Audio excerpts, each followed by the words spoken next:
त्याची जर तुला गरिमा राखायची असली तर त्या जनतेने तुला त्याच्यावर बसवल्या ना, तिची आधी इज्जत करायला शिक. आधी इज्जत करायला कोणाची शिक तू? की तू जनतेची इज्जत करायला शिक. तेव्हा तू खरा राजा, तेव्हा तू राज्याचा खरा प्रमुख. तो तसा राजा नाही होऊ शकत. तो म्हणजे तो गोरगरीब जनतेकडून निवडून येणार, मराठ्यांकडून निवडून येणार. तो हातबल झाला होता रे, तो हातबल झाला होता. तो रडकुंडी रडायची वेळ आली होती. याच मराठ्याने तुला या गादीवर बसवलेले. तू विसरला, बेमान व्हायला लागला. जसा तो एकदा धनगराशी बेमान झाला होता, तसा तो मराठ्यांशी बेमान व्हायला लागला.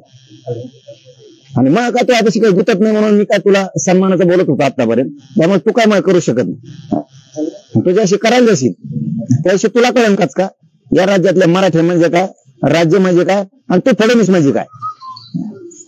तो इज्जत केली आम्ही करत होतो, तुला प्रामाणिक बोलत होतो.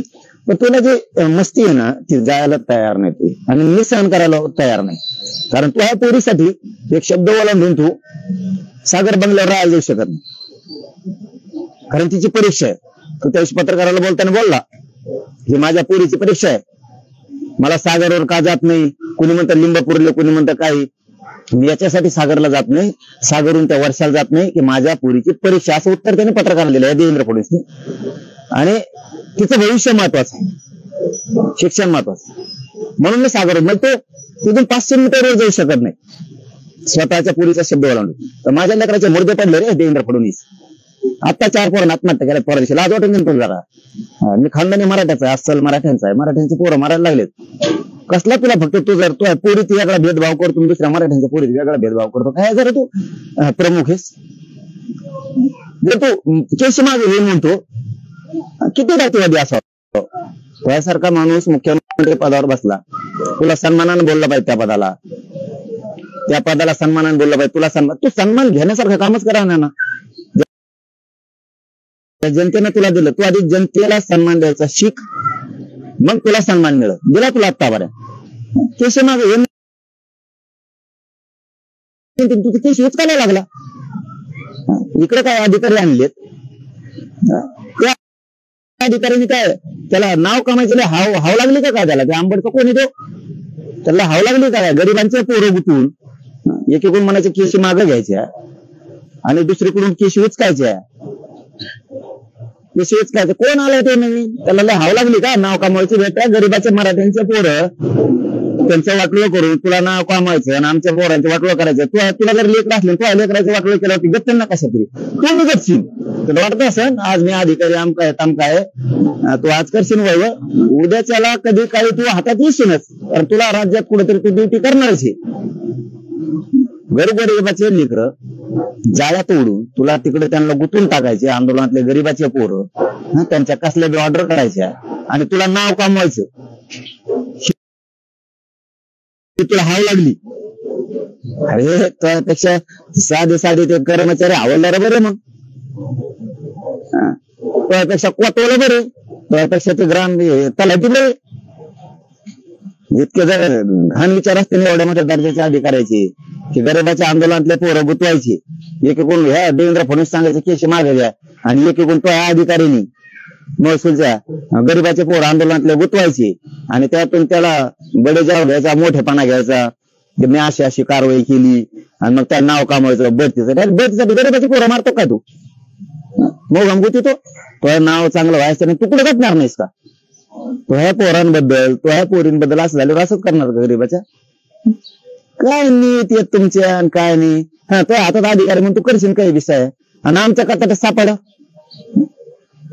आणि सापडतोच. गुतल्या तांदळावर कोणी नाही, बट काम जरा नीट कर. हा तुला वाटत असेल मी अधिकारी, तू देवेंद्र फडणवीस ऐकून किंवा आणखीन आम्हाला माहित नाही, आम्ही शंका नाही घेत. आणखी मी माहिती घेतो त्याची. पालकमंत्र्यांनी कोणी तुला सांगितलेलं असावं, मग सांगतो तुला कचका. आणि तो पालकमंत्र्याला बी सांगतो मग कसं असतं. हे काम सुरू करायचे का तुम्हाला? गोरगरिबांचे लेकरं गुतवायचे, गोरगरिबांचे मुद्दाम आडवं पडायचं, म्हणजे जातीवाद जिथं बी बोकाळायचं काय जालना जिल्ह्यात बी. आणि अधिकाऱ्यांनी कोणत्या मंत्र्याचं ऐकून काम करू नका. इथं मराठी आहेत मग तुमच्या मागे लागतील. नेते जात असते सोडून मग गुतत असतो अधिकारी. मापात्रा देवेंद्र फडणवीस म्हणजे ना नुसता चाली टाकणारा माणूस. फक्त याला फोड त्याला फोड त्याला फोड याला फोड स्वतःच साधून घ्यायचं आणि नंतर त्याच जातीवर पलटायचं।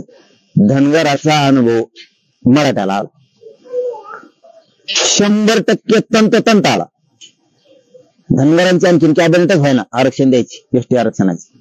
15 वर्ष झालं आता, 15दा 3ऱ्यांदा आता सत्तेत आहे। तेच मराठ्याचं झालं आता। मराठ्यांशिवाय सत्ता नाही होऊ शकत। लरर कोणी आलता रे, इतकं बेमान होऊ नको फडणवीस, इतकं बेमान गद्दार होऊ नको मराठ्यांशी। आणि ते डोक्यात असं नको तर काढून टाक, मराठी मागं नाही पुढे नाही, ते काढून टाक, हलक्यात घेऊ नको मला मराठ्याला, खरंच काढून टाक। तुला वाटत असेल मराठी नाही तर ते काही तो बरबादलेली टीम लावलेली का, काही दयाची काही गाड्याची, ती बरबादलेली टीम लावली ना, त्यांना जरा नीट सांग, भापीत राहू नको, असंच भापीत राहशील, बेकार होईल, भापीत राहशील। मराठी एक नाही तर मराठी मागं नाही राहिले काय नाही, मराठ्यांना चॅलेंजच देऊ नको। वेळ पडले ना, एका दिवसात 4 कोटी मराठी रस्त्यावर येतील, एका दिवसात। खरंच चॅलेंज देऊ नको। ज्या दिवशी बघायचं असेल ना याच्या मागे मराठी आहेत का नाहीत माया माग, त्या दिवशी तुझ्या हातातून वेळ गेलेली असेल, फडणवीस गेलेली असेल।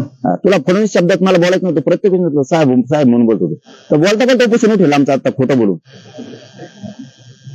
आता बोलता बोलता खोटं बोलून तो उपोषण उठवलं आमचं, दिल्लीतून सांगितलं। याच्यामुळे मी तुला बोलत नाही, खरं कारण ते त्या दिवशी व्यासपीठावर म्हणत होते बोलायचं का, मीडिया सुद्धा आलं मला नाही बोलायचं, मला काम करा फक्त हे। आणि तुला मानलं होतं फडणवीस, मानलं होतं, खरंच मानलं होतं, हे ठेवा विश्वास याच्यावरती, आहे चांगला, करील सगळे काम, मराठ्यांशी नाही दगा फटका करायचा, गद्दारी करायचा। तू गोड बोलून गद्दारी करायला रे, गोड बोलून गद्दारी करायला, असं वागू नको गोरगरीब मराठ्यांची।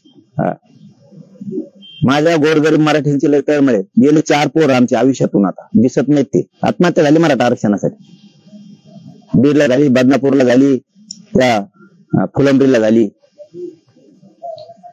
गेले आमचे। जरा तुझ्या लेकरात जसं लेकरू बघतो ना, तसं राज्यातल्या जनतेच्या लेकरू बघ, सन्मान करू आम्ही तुला, सन्मानपूर्वक आहो जाऊ बोलू। इथं आमचं लेकरू डायरेक्ट मरायला लागलं, त्या बदनापूरच्या पोरीनं आत्महत्या केली, कसं जगायचं घरचे? मोठे अधिकारी झाली शिदी पोरी, 1% हुकली म्हणून घरी आली, कमून आरक्षण देत नाही रे बाबा। त्या पोरीच्या शिक्षणामुळे त्या पोरगी मोठी व्हावी, महाराष्ट्राच्या शुभेच्छा।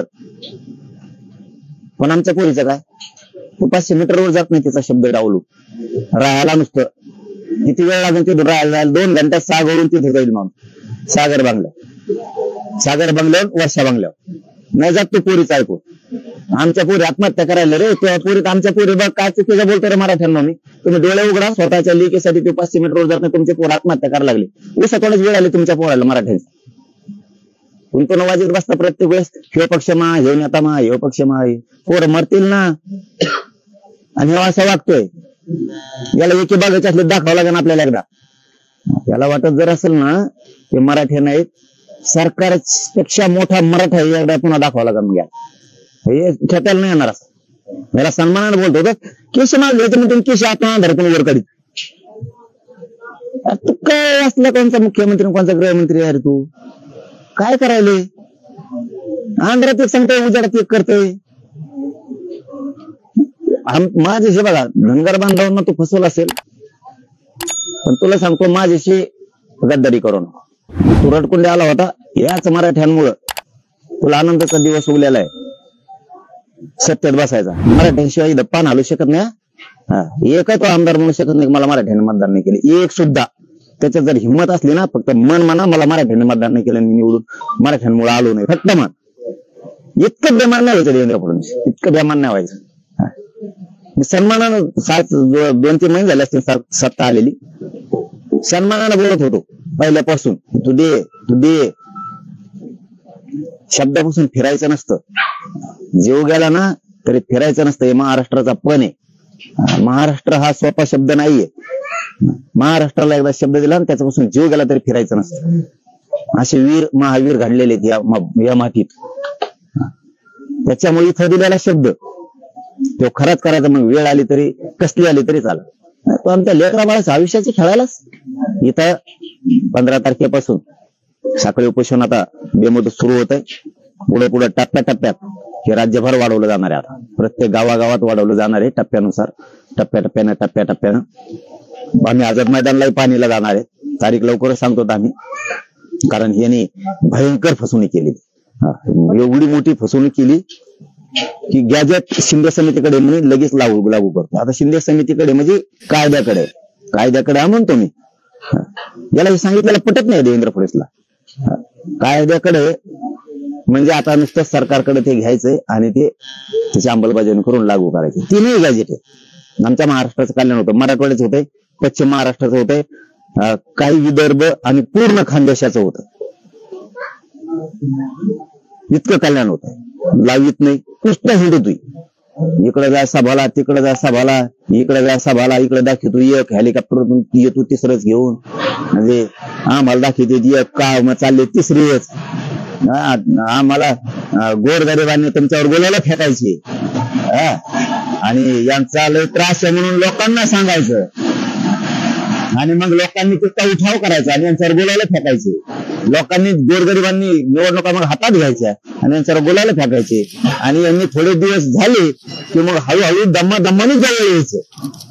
आम्हाला शिकतात हो तुम्ही. मी जवळ गरिबाच्या बाजूने ना तर या महाराष्ट्रातल्या नेत्याला मी चालच करून देत. पाटील, आता तुम्ही बोलताना म्हणलं की पालकमंत्री दबाव टाकतायत, कार्यकर्त्यावर कारवाई करतायत. माहिती घेतोय मी आता, म्हणूनच मी पहिल्यांदा सुरुवातीलाच म्हणलं की मी विनाकारण कोणावरती आरोप लावत नाही, डाग लावत. कारण आत्ता पोट नाही, मग आत्ताच कस काय तुम्ही तर म्हणता देवेंद्र फडणवीस केस मागे घ्यायचं. मग असे कोण अधिकारी भाऊ आंबडला की त्याला हाव लागली नाव कामायची, गरीबाच्या मराठ्याचे पोर मध्ये टाकून तुला हाव लागली, तुला दारी घराला पाठवू शकतो आम्ही. तू आमच्या पोराचं वाटलं करणार म्हणलं, तुला लेकराचं वाटलं होणार, तुला दारी घराला पाठवलं त्या लेकराचं वाटलं झालंच ना, तो बी जाणार. मग चालू घराला लोक असते वेळ येते.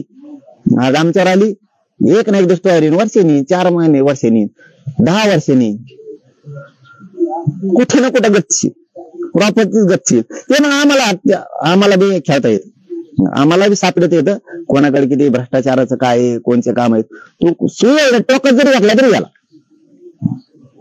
गोरगरिबांचं तळतळात कधीच अंगावर घेऊ नये, कधी घेऊ नये. त्याचे दुष्परिणाम लय वाईट असते. कारण गोरगरिबाच्या लय कष्ट करून लेकर शिकवलेले असते. ते पालकमंत्री हाय नाही, मला त्यात बघू द्या.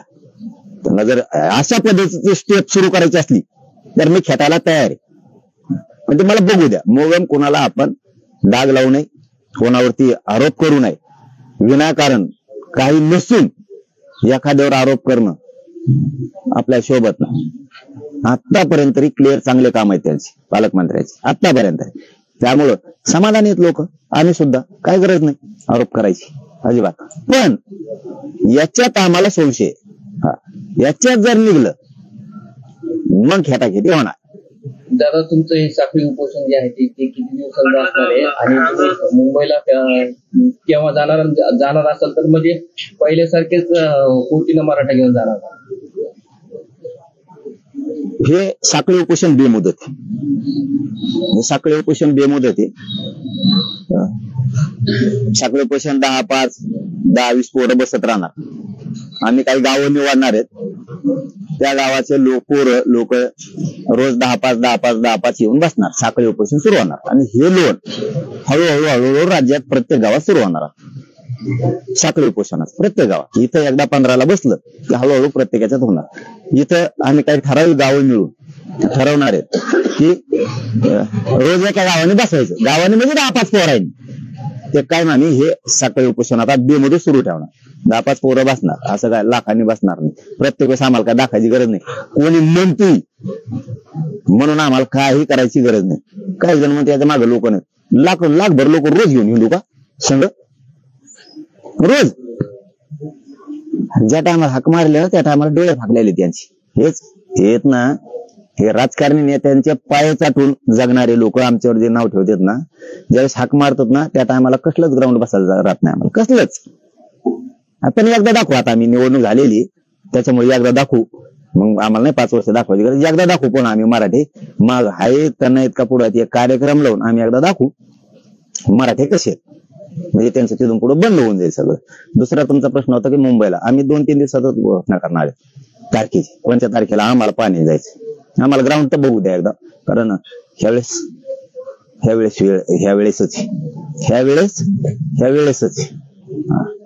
अवघड आहे. ह्यावेळेस माघारी फिरणार नाहीये. सुचना नाही, फसना नाही ना, काही नाही. जेआर नाही, फेअर नाही, डायरेक्ट अंमलबजावणी. नाही तर तिकडे बंद पडून दे, नाही तर सुरू राहू. तितक्या तऱ्हाला पोरं लागले. कोणाकोणाला बघायचं ना माग आहे का नाही. मुंबईची तारीख डिक्लेअर झाली, एकदा मध्ये पुलावर उभा आहे म्हणा, वही घेऊन रजिस्टर घेऊन. किती आहे नुसती ली गाड्या, लोक, माणसं नुसतं मुजीत बस. मग तुला संधी आहे, काय अडचण नाही. पण फक्त आम्हाला पाणीला 2-3 दिवसात आम्ही घोषणा करतो, आम्ही पाणीला जाणार. चलो, ओके, धन्यवाद. एकवीस दशकांनी काय आश्वासन दिलं, काय म्हणजे निरोप आला होता जेणेकरून आपण उपोषण करू? काय असतं बघा, मला एक तर मी सरळ माणूस आणि सरळपणाचा फायदा यांनी राजकीय डोक्यात डाव ठेवून घेणं, मग मला नाही होत. तुम्ही गोड बोला, आम्ही ऐकू सुद्धा, मागा पुढे सरकू सुद्धा, पण तुम्ही जर माझ्या गरीब मराठ्याच्या भावनाशी, त्यांच्या भविष्याशी खेळताल तर मला नाही सांगू. मला आयुष्यात काही कमवायचं नाही. माझी जात कमवायची आणि माझी जात माझ्यासाठी देवे मायबाप, तिच्याशी धोका केला की मला नाही सांगू. भला मग ते माझा जीव गेला तरी चालत, पण मी समाजाशी नाही गद्दारी करू शकत. गाड्या माझ्या गरिबांचे लेकरं मोठं करायचं पण घेऊन आलोय मी. मराठ्यांचे पोरं बरबाद करायचं पण घेऊन नाही आलो. ह्या अंतर्वादीने कशाला काय त्यांना उगाच रक्त सांडलेलं नाही, हीच जागा आहे ती. रक्ताच्या थारोळ्यात पडत होती, उगाच पडलेलं नाही. एवढ्या बेमान रक्ताच्या पैदास माझी नाही. किंवा त्या आईच्या सांडलेल्या रक्ताशी तरी मी बेमानी नाही करू शकत. हे गरीबाचे लेकरं मोठे व्हावेत म्हणून इथपर्यंत ह्या गावाने झिजलं, या राज्यातल्या मराठ्यांनी झिजले. आणि त्यांनी सांगायचं आम्ही गॅजेट लागू करतो लगेच. तुमच्या प्रश्नाप्रमाणे गॅजेट शिंदे समितीकडे हाय म्हणल्यावर कायद्याकडे लागू करायला तुला अडचण काय? एक कॅबिनेट झाली, तुमची उपसमिती आहे का नाही? मला काय करायचं तुमच्या उपसमिती फेपा समितीचं? तुमचं कवर होणार नाही 2 वर्ष. मग मरता कामचे पोर आता परीक्षा झाल्या लगेच आता भारतात मरता कामचे पोर. तुमचं काय करायचं मला? तुमचं मला घेणं काय? तुमची उपसमिती आहे का नाही, का तुमची शिंदे समिती आहे का नाही, तुमचा मुख्यमंत्री आहे का नाही, ते रोज फिरायला मी काय करू त्याला? मला करायचं का? तुमचं कॅबिनेट आहे का नाही, तुमच्या राज्य मंत्रिमंडळाची बैठक मला घेणं का? तेच तात्काळ म्हणले ना, तात्काळ 13-14 दिवस लागतात का? तात्काळ म्हणजे का असतं? मग आता एखाद्याचं दुःख होतंय, आपण म्हणतो याला तात्काळ गाडी आणा लवकर, बैलगाडी नाही तर गाडी दवाखान्यात नाही. तात्काळ म्हणजे लगेच ना 15-20 दिवसांनी मरायचं नाही गेले नाही पेशंट. तात्काळ म्हणजे काय अर्थ आहे? गॅजेट शिंदे समितीकडे असून लागू करत नाही, केसेस मागे घेऊ म्हणले, काहीच नाही. जे घेता येतात त्या तरी काहीला लांब लागतात ते घ्यायचं सोडून दिलं. कृषी काढायला सुरू केल्या, गरीबाचे पोरं गुतवायला सुरुवात केली. त्यांना नोटीस पाठवून असं करून तसं करून चालताय, दुसरी टाकून बघायला लागले. जमताय का? कसं जमणार नाही, देवेंद्र फडणवीस जमणार नाही. चाल टाकशील, नोटीस देणं नामका करेन, चाल जमणार नाही, चाल चलून देणार नाही. मग जर जास्त डोकं खराब झालं तर तुला माहित नाही काय होत असतं. आता अनुभूती दिसेन, आता मुख्यमंत्री तू आहे, तो असं जर फेटायचंच का तुला इच्छाच आहे का ते फेटायचं, तर तुला बेकार होईल. तुला सांगतो मराठ्यांशी गद्दारी करू नको, तुला मराठ्याने गादीवर बसवल्या. आयुष्यात गादीला मराठी शिवून देणार नाही तुला, का तरायला जर लागले तर आयुष्यभर. जेवढी टोळी धनंजय मुंड्यासारखी तशी, मग त्या टोळीला पुऱ्या राज्यात लोक शिवूच देणार नाही त्या सत्याच्या गादीला. नको धापेत राहू. मराठ्यांमुळेच आलेला आहेस. मराठ्यांशिवाय राज्यात कोणाचंच पान हलू शकत नाही. महाविकास आघाडीचं नाही, महायुतीचं नाही. नको याच्यात येऊ. केसी काढायचं माझं सोडून तिसऱ्याच नोटीस द्यायला लावतोय काय? म्हणजे तो लोकांना लढत काढतो काय? वंशवळ समिती गठीत करायला कसं काय लागत? कॅबिनेट लागत का? ते हरपळ का खरपळ कोण आणून ठेवलं दलिंदर ते मराठवाड्यासाठी 7 महिने झाले त्यांनी व्हॅलिडेटर रोखून धरले. घेणं काय आणलं ते मराठीच बरोबर वाटलं करायला? काय आणलं ते? शंभूराजे साहेबाला काल सांगितलं, शंभूराजे साहेबांनी काल झापीला वाटतं त्याला, तेव्हा आज काहीतरी सुरू केलं त्यांनी देसाई साहेबांनी. हे आम्हाला यांना सांगायची वेळ होती. शंभूराजे साहेबांना यांना इकडून तिकडून आम्ही कसे तरी समाजाचे काम करून घेतो. फडणवीस कशाला मग नुसतं काढा लावायला? हे काढायची पेटीच का नुसती आहे कशाला? तुला ते जमत नाही का? ते हाणून ठेवलं ते हाडपं ते देत नाही. असे 4 जण आहेत महाराष्ट्राला. तिकडची पश्चिम महाराष्ट्र तशीच बोंड आहे. 4 तसलेच जण. मराठवाड्याला हे हरपळ का खरपळ काय अन्न काहीतरी वेगळं असू शकतं. हा असे झाले. आता पोराला शिक्षण घ्यायचं, उद्या ऍडमिशन घ्यायचं. हा काय अडचण यायला वंशवाद समिती द्यायला, कक्ष स्थापन करायला कोणचं कॅबिनेट लागत का केंद्राची मंजुरी लागते? ज्या नोंदी सापडल्या त्या नोंदी तातडीनं द्या. रोग आला लखवा लागला काय देवेंद्र फडणवीसच्या तोंडाला? पॅरलेस झाला याला. तुला नुसतं सूचना द्यायला काय होतं की जेवढ्या नोंदी सापडल्या अधिकाऱ्यांनी नोंदी सापडल्या त्या अभ्यासकांना बोलवून त्यांची वंशावळ बोलून प्रमाणपत्र द्या. एक अधिकाऱ्यांनी जर राज्यातल्या दिल्यानंतर सस्पेंड करेल. एवढा मनाला रोग आला का? नुसतं बघू तू. म्हणजे याचं काम मला असं दिसतंय गावात एक गुन्हे असतो बघा, नुसतं ऐकून तू काहीच करीत नाही. एखाद्या गावात असतो ते गुन्हा कळतो का तुम्हाला? आता ते सर्च कर म्हणला त्याला कसला असतो. एक गावात काय नसतो ते, त्याला काही काम सांगा तुम्ही, हो हो हो आपण नीट करू ते, हा हा हा बरोबर करू आपण, हो नीट करू. आणि नुसतं ढकलीत जाणार, मजा बघणार. म्हणजे लोकांची येड्यात काढणार. त्याला येड्यात काढणं म्हणतात, त्याला हिणवणं म्हणतात. म्हणजे एखाद्याची अवकात चिल्लारात काढणे, एखाद्या समुदायाची एखाद्या जातीची, असा त्याला म्हणतात. आकस द्वेष जे म्हणतात ना याला म्हणतात. फक्त ऐकून घ्यायचं, करायचंच नाही, नुसतं गोड बोलायचं.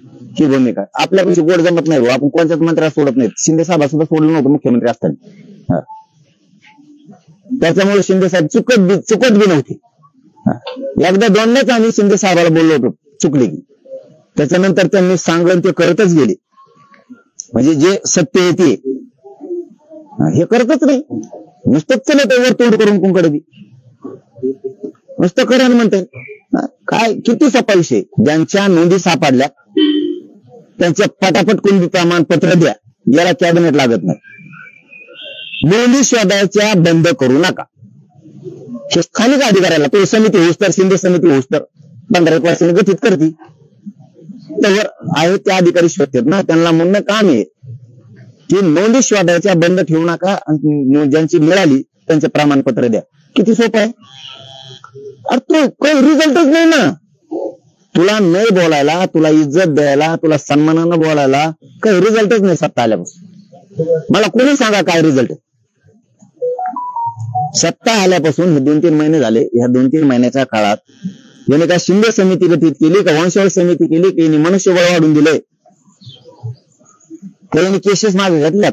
नुसतं वेळ म्हणतो. 2 वर्ष झाले. 2 वर्षापासून हेच गृहमंत्री आंदोलन सुरू झाल्यापासून नुसतं घेऊ म्हणतो. तू करतो का? कवा घेतो? म्हणजे इतकी इंडियन मग मराठ्याचे लोक. तू जरी आता सरकार तो आत्ता झाला असलं तर मागचा तूच आहेस. तेव्हापासून चालू आहे केसेसचं मागे घेऊ, गॅजेट लागू करू. शंभूराजे साहेबांनी 7 महिने झाले ते गॅजेट आणलेलं. शिंदे समितीने आणलेलं 9 महिने झालं. म्हणजे 2दा आणलंय, दोन्हीकडे बी. आणि आम्ही एकदा दिले, म्हणजे 3दा शिंदे समितीला दिले. हा मग आता काय चूक आहे आमची सांगा बरं. महाराष्ट्रातली जनता सांगा, मराठी सांगा, काय चूक आहे आमची. 2.5 वर्ष लागतात का केस मागे घ्यायला? 7 महिने लागतात का गॅजेट शिंदे समितीकडे असून लागू करायला? चूक काय आमची. वंशवाद समिती बंद पडलेली 4.5-5 महिने झाले. 6 महिने झाले कक्ष बंद पडले. हा काय चूक आहे आमची. काय प्रॉब्लेम काय तुम्हाला? सातारा संस्थांचं गॅजेट घ्यायला अडचण काय? बॉम्बे गव्हर्नमेंटचं घ्यायला काय अडचण? जवळपास 11 महिने झाले त्या त्र्यंबकेश्वर संस्थांमध्ये खोल्या भरून पुरावे पडून कमून नाही घेतले. काय चूक आहे. मी जे मराठ्यांसाठी गोरगरीब पोरांसाठी तळमळ करतो मग काय चूक आहे. हे चुकल्यावर मला राग येतो. मग यांनी चुकू नये ना. इतक्या दिवसात याला एक बी काम होत नाही का देवेंद्र फडणवीसला? आणि परत याला सन्मानानेच बोलायचं का? सन्मानाने बोलायचं काम कर ना. या जनतेने तुला सन्मान गादीवर बसेल, त्या जनते सन्मान कर. चल कर त्या मराठ्यांच्या पोराचं द्या आरक्षण, कर सन्मान मराठ्याचा. मराठ्याने बसेल ना तुला गादीवर, कर सन्मान. मन तू उद्या नाही बसेल ना तुला, मन उद्या जाऊ दे, उद्यापासून म्हणायचं बंद करतो आणि चाल मीडियाच्या बांधवाच्या साक्षीने सांगतो तू मन तुला मराठ्यांनी सत्तेवर बसवलं, त्याला उद्यापासून शब्द बंद आपला मराठ्यांनी तुला गादीवर न बसवलं. आणि कसं बसवलं मी सिद्ध करून टाकतो, मी समोर शब्द देतो. चल मन तू मराठ्यांनी तुला गादीवर न बसवलंय. आणि मग जसं सन्मान केला ना मराठ्यांनी, तशा मराठ्यांना सन्मानाने द्यावा लागतं, तेव्हा सन्मान मिळत. काहीच करेना तू, कौर सहन करून ये. पोरानं आत्महत्या केली, जीव जातो आमचा इथं. तुला काय माहिती तुझ्या पोरीसाठी तू तिथं 50-25 मीटर असेल ते, जास्त नसेल, 500 मीटर नसेल ते सागर बंगला ते वर्षा न जात तू शब्द लेकीचा शब्द डावून आमच्या लेकी लागला आत्महत्या करायला. बाळा भेदभाव करू नको ना. तू ते चांगलं दुसऱ्याचं कार्ट याला मुख्यमंत्री म्हणते का? आणि मग आरोग्यासाठी नेहमी आणि तिथं त्या एखाद्या तळ्यात जर पैसे टाकले ते सरमाड्या का खारमाड्या ते परळीचं एखाद्या तळ्यात किंवा 5-50 कणी जर भरून आणल्या तरी पैसे पुरत इतके. तिथं नाही का तो ईडी कुठे गेली आता? कोण बिडावडी तिथं काय आता काय डोळे गेले का तुमचे? आता ते आरोपी पकडेल ना तुम्हाला आणखी हे नाही जमत का? आणि नुसतंच मी सगळे बरोबर करतो. काल त्या राष्ट्रीला म्हणला वाटतं एकालाही सोडणार नाही. धरले कोण सोडायला? कोण धरले? न्यायच देणार कुटुंबाला. काय नाही दिला आणखी निकमाची नियुक्ती सुद्धा नाही. 1 महिना लागतो विजय निकम साहेबांची नियुक्ती व्हायला. त्या सोडणं सूर्यवंशीचं मॅटरचं पत्ताच नाही आणखी कुठेच काही. ते वाकोड्यांचा हे झाला, मर्डर झाला, मर्डरच येते एक प्रकारचा, काहीच नाही. आणि याला वाटतं मला कोणी बोलू नये. ते बोललं का बाप होतो का राज्यात? सगळ्या दहशतवादी अंड चालित काय मग राज्यात? तुला कोणी बोलायचं नाही, मुख्यमंत्री झाला मग तुला कोणीच बोलायचं नाही. आणि तुला जनताच गोड लागतं, आमचं मतदान मराठीचं गोड लागतं. आमदारांनी निवडून आता मग दाखल काढी तू मग लय गोड लागतं. हा गुलाल अंगावर पडतो आनंदाचा तवा. आणि आज आमच्या लेकराच्या अंगावर मरायला लागलेत. मराठ्यांना सांगतो मरू नका, लढायचं. तुम्ही कायम दिसले पाहिजेत. मी तर ठरवलं आता लढायचं. आमरण उपोषण आपण करत नाही आता लढायचं ठरवलं. आणि आता आपण लढाई ठरवलं, सरकारला कळत याला मला मनोज जरांगे लोक अंगावर घेतलं म्हणून. तुम्हाला कळलं हलक्यात घ्यायचं नाही भाऊ आपल्याला. तुम्ही हलक्यात घेऊन जर चूक केली ना तर बेकार होऊन देवेंद्र फडणवीस. आता रस्त्यावरच लढायचं. मराठ्यांच्या पोराने आत्महत्या करायची नाही. तुम्ही तुमच्या आई बापाला दिसले पाहिजे. सुशिक्षित बेकार म्हणून दिसू द्या, पण आत्महत्या नको. कायम तुम्ही आपल्या आई बापाला दिसत नाहीये. कमीत कमी आई बापाला दिसता. आणि असं कोणासाठी फाशी घेऊन मारण्यापेक्षा लढून मरू ना. आयला जगलो तर जेलमध्ये कुटुंब भेटायला तरी येईन आपल्याला. असं कुठं यायचं मेल्यावर भेटायला? कायम जीवन संपल्यावर भेटायला यायचं कुठं? असं जेलात राहिलं तरी आपलं कुटुंब भेटायला येईन आपल्याला. महिना 15 दिवसाला भेटायला येता येतं तिथे. दिसतो तरी ना जगात. फाशी घेऊ नका आरक्षणासाठी, आत्महत्या करू नका. याला मीटच करायचा. तू जर आमच्या समाजाची हदळणा करणार असला, तू हिनवणार असला, अपमान करणार असला, तो मनात जर द्वेष असत तर फडणवीस साहेब तुला आता जड जाणार. दादा एक शेवटचा प्रश्न. विधानसभा निवडणुकीचा निकाल लागत आहे. 70 पैकी 40 ते 41 जागांवर भाजप जिंकून आलेलं आहे असं समोर येत आहे. आता किती याचं राहिलं काय होतं? काही काड्या करते वाटतं ते घेऊन तिकडे. ते राजकारणात कधी घेणं नाही. इथं टप्प्यात आलं वाजेला. इथं आपल्या आधीच नाही लागायचं. इथं सत्तान फत्तान काही नाही. इथं सत्ता मराठ्याची, दरारा बी मराठ्याच आहे. आणि इथं चलती मराठ्यांचीच आहे. इथं जर खरं मराठ्यांनी मनात घेतलं ना ते पावर सुद्धा हलून जाणार नाहीत भाऊ. मुंग सुद्धा रस्ता क्रॉस करू शकत नाही. मला वाटतं ते दिवस देवेंद्र फडणवीसने उगूनच देऊ नये. मुंगी सुद्धा हलून जाणार नाही. मुंगी सुद्धा इकडचे तिकडे रोड सुद्धा क्रॉस करू शकणार नाही. एवढी दहशत दरार आहे मग मराठ्यांचा सुद्धा. तू त्या भानगडीत पडू नको. ठरलेलं प्रेमानं दे. तुला लय आजचं बोलायला लागलं असलं ना आमचं आरक्षण देऊन टाक. आणि तुला त्याच्या पलीकडे लयच लागलं असलं ना त्याच्यावर बसू नको. तुला कोणी बोलणारच नाही ना. घरी जाऊन झोप तुटल्या त्या पदावर रे प्रमुख या राज्याचा म्हणून तुलाच बोलावं लागतं. ध्यानात ठेवे. आणि मराठ्यांचा कचका बघायचं काम करू नको. आणि शेवटी आता जर आम्हाला असं वाटायलाच लागलं मी फक्त ऐकूनच घेतो. मतिमंद लोकांनी फक्त ऐकूनच घेतो तर आम्हाला वाटतं मग आम्हाला आमचं पाऊल उचलावं लागेल. आता काल नीट परीक्षेचा फॉर्म भरण्याच्या तारखेत आहे. मात्र त्यामध्ये मराठा समाजाचा उल्लेख केल्याच्या नंतर EWS प्रमाणपत्राची मागणी केली जाते. मात्र ते प्रमाणपत्र बंद करण्यात आले. मुद्दाम बंद केलं तर 10% दिलं, गरज नव्हती तरी 10% आरक्षण दिलं, मागितलं नाही कुणीतरी दिलं. आणि EWS घातलं, EWS पोरं बाहेर काढायला लागली. पोरांनी थोडंफार काही केलं लगेच त्या विद्यार्थ्याला अडचणीत आणते. EWSचा बी पर्याय ठेवायला पाहिजे, ECBCचा पण आणि EBCचा पण ठेवायला पाहिजे. एक कोणताही घेतील. आणि हा म्हणले मधल्या काळात हा म्हणले तर आम्ही तिन्ही ऑप्शन ठेवतो म्हणून, नाही ठेवलं. उलट हे 10% दिलं ECBCचं. याच्यात आणखी उच्च व तंत्र शिक्षण विभागाला किंवा त्या मंत्रालयाला शिष्यवृत्ती पोरांनी कोणत्या विभागाला भरायची पर्यायच नाहीये का सामाजिक मंत्रालयाला भरायचं, त्या विभागाला द्यायचं, आणखी पर्यायच नाहीये. म्हणजे ECBC तुमच्या पोरांनी 10% ऍडमिशन घेतलं, त्यांना आता कॉलेज 100% फीस मागाय, आजची पोझिशन ही. मग तू काय करतो? इतके दिवस लागते का घ्यायला निर्णय? गणित तुम्ही म्हणता आमची कॅबिनेट नाही, गणित म्हणता विस्तार झाला नाही, एकदा म्हणता पालकमंत्री ठरले नाही, एकदा म्हणता मंत्रिमंडळ वाटप झाले नाही. तू कवर करणार नाही तर मग का मारतो का आमचं पोरं? तू कवर करणार नाही. आता मध्ये PS नाही, OEDs नाही. आता तुला OED नाही, PS नाही, आम्ही काय करता समुद्रात ढकलून तिकडे. आमच्या जनतेचा प्रश्न आहे का तो? नाही. तुपली उपसमिती आहे का नाही, आम्हाला काय करायचं? तो आमचा प्रश्न आहे का तो सरकारचा प्रश्न? लवकर रिकामा कर मराठ्यांना. एका दुसरा तिसरा आंदोलक नाही हो. शब्दावर भळभळाला आणि लगेच गोड गोड बोलून बाजू जायला. आपण मराठ्यांना जर नाही मिळालं तर आपण लेटर हवी गडी. मराठ्यांसाठी आपण कोणत्याही टोकाला जाऊ शकतो. मराठ्यांच्या स्वार्थासाठी, गरिबांच्या स्वार्थाच्या, लेकरांच्या स्वार्थासाठी कुठे जाऊ शकतो, स्वतःच्या स्वार्थासाठी नाही. त्याच्यामुळं तू इमानदार आंदोलकांच्या नादी लागायचंच नसतं. फुटणारा, मॅनेज होणारा, काही लालसा पदाची असणारा, याला डावात घ्यायचं असतं. इमानदारी तू माझी विकत घेऊ शकत नाही देवेंद्र फडणवीस.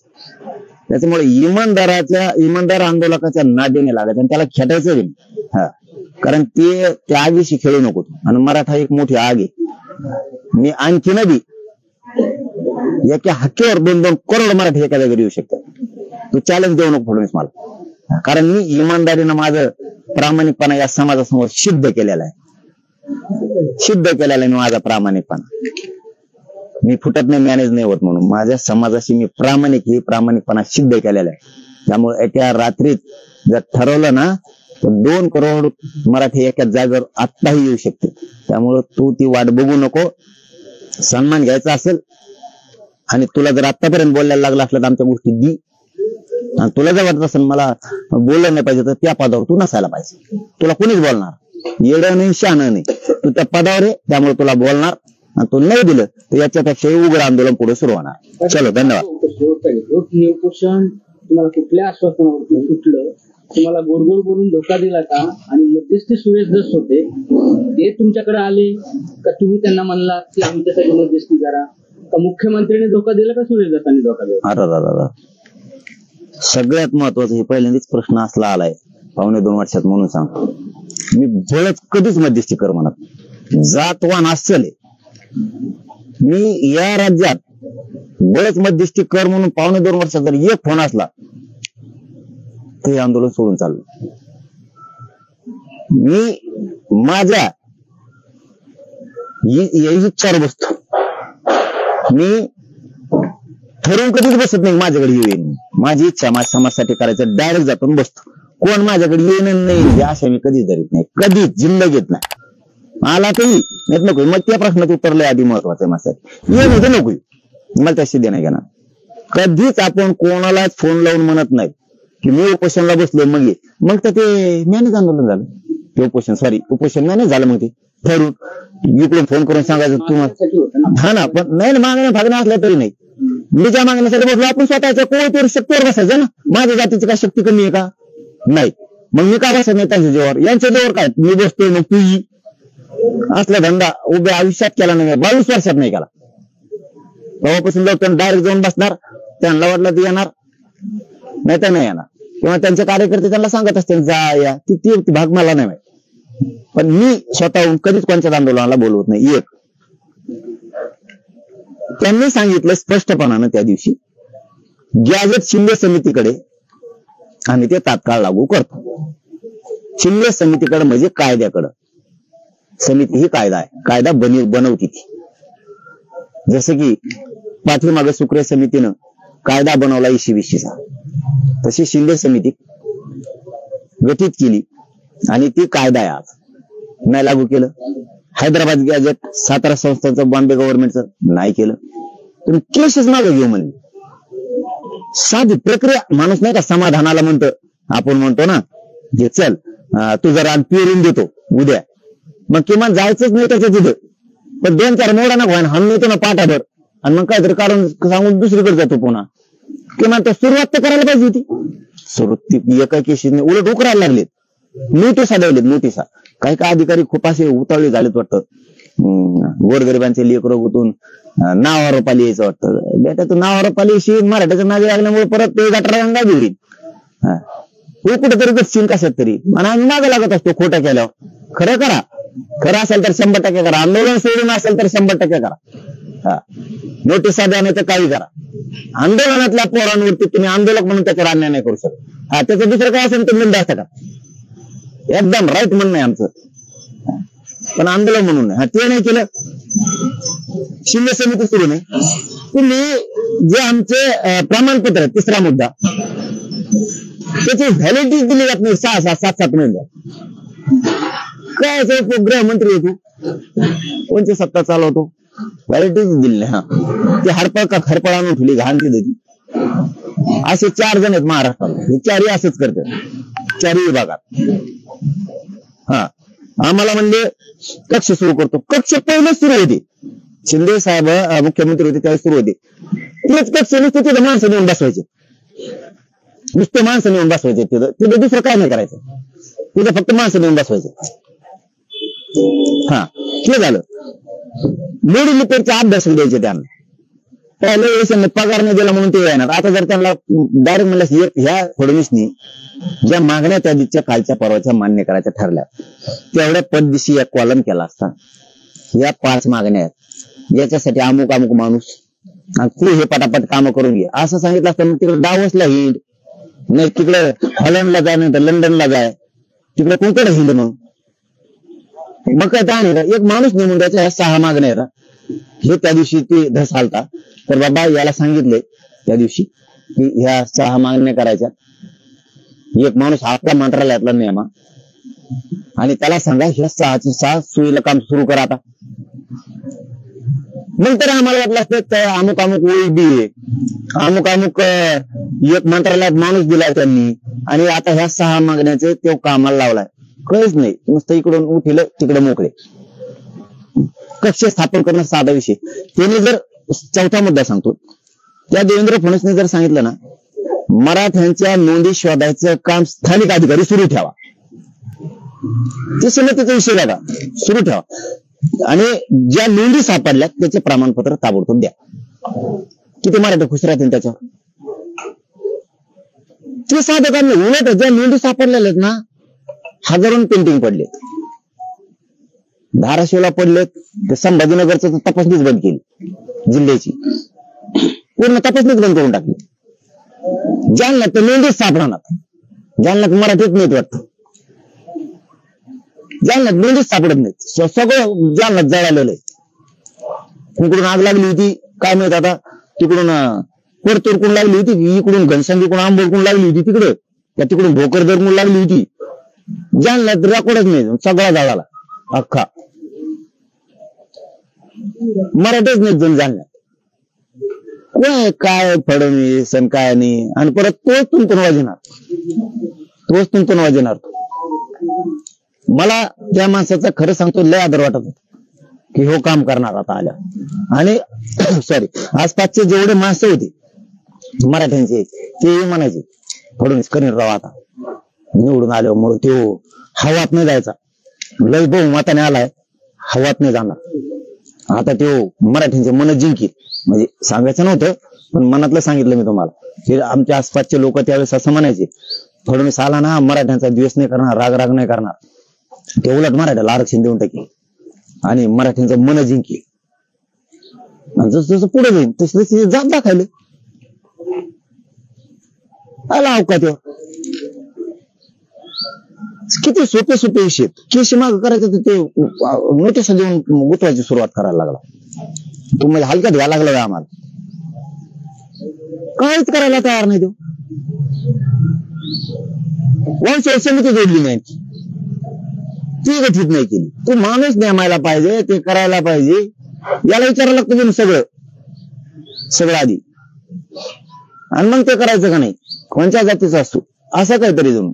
मला येऊन त्याची 2-4 दिवसात माहिती काय चाललंय आतून. झाले ऍक्टिव्ह लोक पाहिले सगळे, जसे पहिले ऍक्टिव्ह झालते ना, तो काय काय षडयंत्र असणार आहे माझ्या विरोधात ते मला माहित व्हायचे. आता मधल्या निवडणुकीच्या आधी 2-4 महिने आणि आता हे 2-3 महिने 5-6 महिने सगळं शांत होते. पण आता पुन्हा ऍक्टिव्ह झाले तेच माहिती देणारे लोक, की काय काय षडयंत्र चाललं जरा आम्ही शोधून काढतो. त्याच एक म्हणा ते टेन्शन न घेऊ, त्यावेळेस तेच होते. तू काय काय षडयंत्र करायला लागला, काय डाव करायला लागला ते मला झपाझप माहिती येणार. 4-5 दिवसाच्या आत येणार सगळी. आम्ही बी ऍक्टिव्ह असं नव्हतो की आम्ही त्याचा विश्वास टाकला होता की फडणवीस जाऊ द्या आता द्या सोडून, चांगला आहे कामं करील असं आम्हाला वाटलं होतं. पण ज्यावेळेस वाटायला लागलं काहीतरी आपण षडयंत्र शिजत आहे, ते षडयंत्र तू काय काय शिजवायला मला आता 4-5 दिवसात माहिती होईल. देवेंद्र फडणवीस काळजी करू नको, ते लोक ते बंद पडले होते, ऍक्टिव्ह झाले. पुन्हा नाव नाही सांगणार मी, कारण तुला खोनशी धावण्याचं जमून असलेले जे टिकत नसतात. जनता आहे ती, जनतेला चॅलेंज करायचं नसतं देवेंद्र फडणवीस, आणि त्यात इमानदार आंदोलन करायचं नाही. मला तर कधीच चॅलेंज करीत जाऊ नको, संपायचं नसेल तर. सत्यात असला तरी मी इरजान पडत असतो, तो सत्याच्या आनंद व्यक्त करून देणार नाही तुला. मराठ्यांमुळे मिळालेला आनंद आहे.